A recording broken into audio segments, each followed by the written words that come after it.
What if I told you that a single Greek word could completely change how you see the tribulation? Actually, scratch that. Make it 2 words. Welcome to This Explainer. Today, we're diving into a fascinating linguistic mystery hidden right there in the original text of the New Testament. You know, for decades, theologians, scholars, and everyday believers have vigorously debated the timeline of the end times.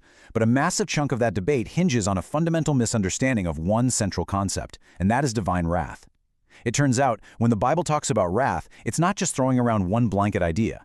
To really nail down the timeline of prophetic events, we've got to look closely at the exact language being used.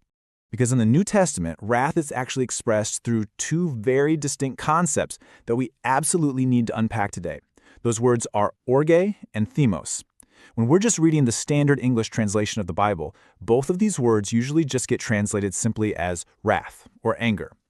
But to the original Greek reader, these words painted 2 entirely different pictures. They carry all these little nuances that can drastically alter how we interpret God's judgments in the last days. Let's break them down. Okay, let's look at this first word, orge. If you look it up in Strong's Greek dictionary, it's defined as God's settled, abiding opposition to sin. This is definitely not some explosive, unpredictable anger. Think of it more like a steady, controlled, judicial wrath. Picture a courtroom, right? The judge sitting at the bench isn't throwing a wild temper tantrum. Instead, they are calmly, deliberately handing down a severe and righteous sentence based strictly on the law. That's orge. It's a settled, righteous opposition. It is formal, and it's absolute. So why does all this matter to us? Well, take a look at what the Apostle Paul says in 1 Thessalonians 5:9. He writes, "For God has not appointed us to wrath, but to obtain salvation through our Lord Jesus Christ." Now here's the kicker. The specific Greek word Paul uses here for wrath is orge. He's making a very direct promise that believers are saved from this settled, judicial wrath of God. Essentially, they're fully pardoned from that courtroom sentence, so to speak. But then we have the second word, themos. And wow, this one is different. This is heat, intensity. This is a wrath that literally boils over. It's passionate, it's eruptive, like a volcano. And here is where it gets incredibly relevant for eschatology. Themos is the exact word you see plastered all over the book of Revelation, especially during those terrifying bowl judgments of the tribulation.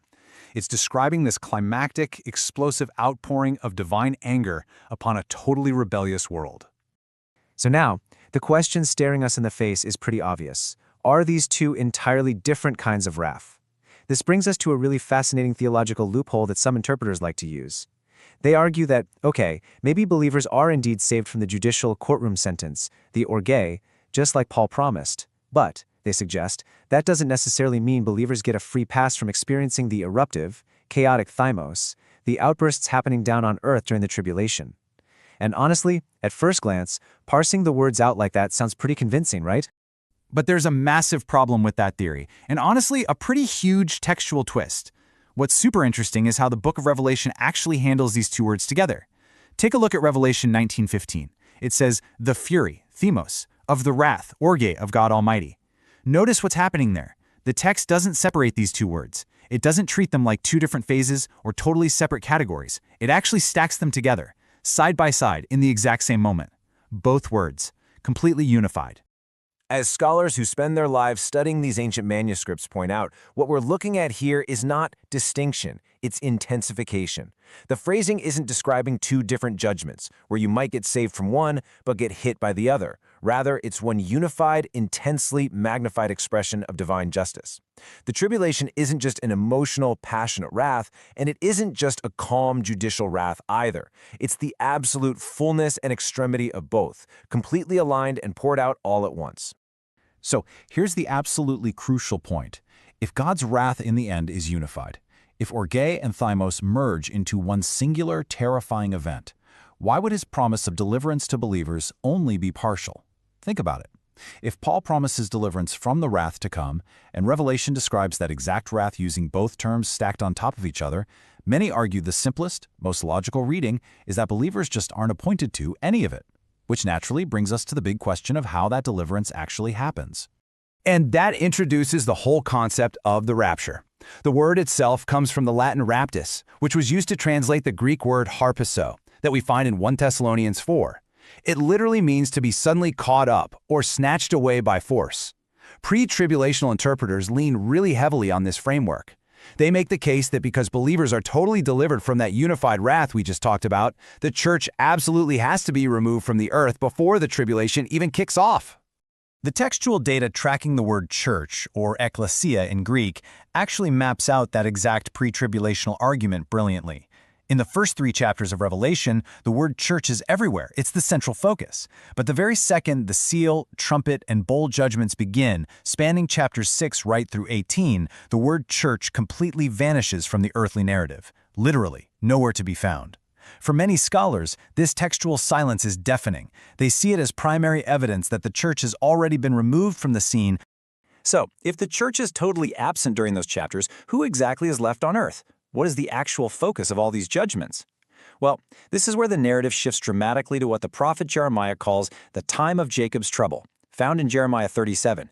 This refers to a period of unparalleled distress that is intensely focused not on the global church, but on national Israel. It's a highly specific time of judgment, testing, and ultimate deliverance, all designed to turn the Jewish people back to God. To really wrap our heads around this, we've got to look at Israel's prophetic pattern, which is laid out super clearly in passages like Ezekiel 36 and 37 and Isaiah 11. The pattern goes like this: a historical scattering among the nations, followed by a modern regathering back to the land. A lot of scholars look at historical events, like Israel becoming a nation again in 1948, and view them as initial physical fulfillments of these exact Old Testament prophecies. It's essentially a preparatory regathering that literally sets the geographical and political stage for the end times.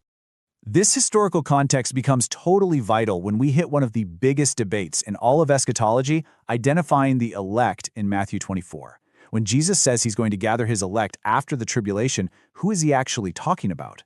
Post-tribulation interpreters frequently argue this refers to the New Testament church, meaning, yep, the church goes right through the tribulation.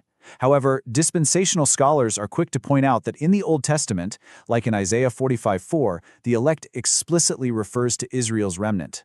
They argue Matthew 24 is entirely focused on the Jewish remnant being regathered, not the church. Let's zoom out for a second and see how this builds a pretty strong case for 2 distinct events.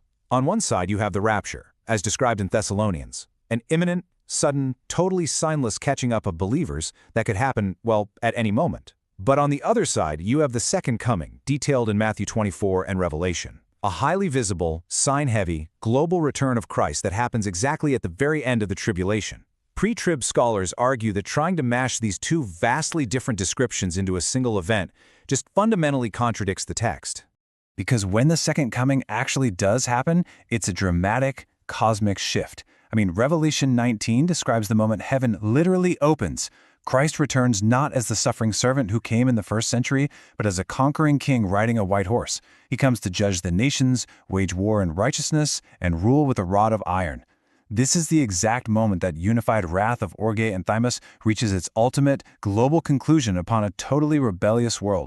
And that conquering return ushers in a highly specific time frame, 1,000 years. Revelation 20 explicitly outlines a literal 1,000-year millennial reign of Christ. The premillennial view takes this text right at face value, anticipating a future, physical, earthly kingdom. We're not just talking about some spiritual reign in the hearts of believers here. It is a literal political and physical reign right here on earth, characterized by universal peace, justice, and the knowledge of the Lord. This right here is the ultimate conclusion of all these prophetic timelines.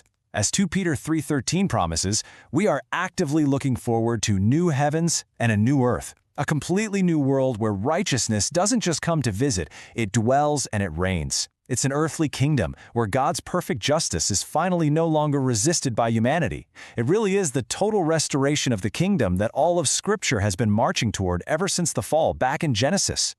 But, okay, let's bring it back home. Where does all this high-level theology leave you and me today? Well, pastoral treatments of these texts consistently stress one major, unavoidable point. Regardless of which eschatological timeline you hold, whether you're strictly pre-tribulation or you lean toward another view, the shared biblical mandate is identical. We are all called to strict watchfulness, unwavering faithfulness, and constant readiness. You see, the doctrine of the end times was never meant to just satisfy our curiosity. It was meant to completely kill our complacency. Which leaves us with a final thought to really ponder as we wrap up this explainer. When you look at the intensifying wrath detailed in Revelation, the promises of deliverance, and the urgent call to watchfulness, you have to ask yourself a hard question. Are you merely choosing a prophetic chart just to win a theological debate? Or are you living your daily life as if the stakes are actually real? The kingdom is coming. Are you ready?